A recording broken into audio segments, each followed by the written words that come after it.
Henry VIII, the defender of the faith, his desire to procreate caused the splinter of the exorcist. Execution of his exes caused opposite of an exorcist. Catherine of Aragon, his first wife, was the very start of all of his strife. She was married to his brother. He thought she'd make a good mother. So they had a girl and named her Mary. But Henry wanted something more hairy. His belief was that unless it's got the Y chromosome, it's not guaranteed to be on the English throne. Okay.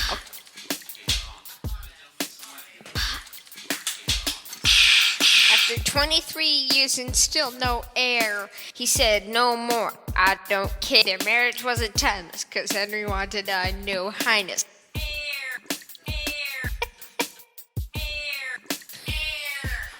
No son in the cradle meant Henry was able to say to me, you're dead, but I could say, off with your head.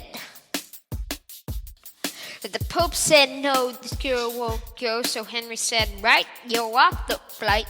Created a religion which caused great division.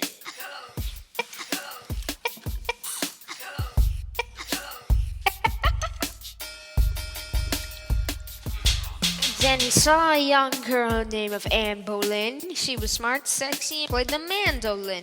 But when Henry wanted to procreate, she said, no way, sire, let's set a date. You need to see that I'm no phony, and I'll only take matrimony. Because she was not able to put a son in the cradle, come hell or high water, only Elizabeth, her daughter, who despite Henry's fears ruled well for 40 years.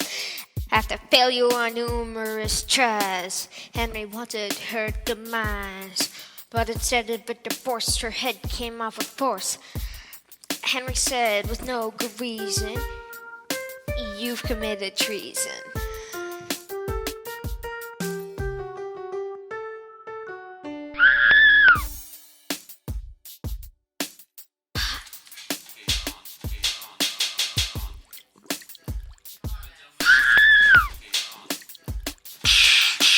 Wife number 3 produced a son. The birth itself was not much fun. Nativity, she is a hater because she died 9 days later.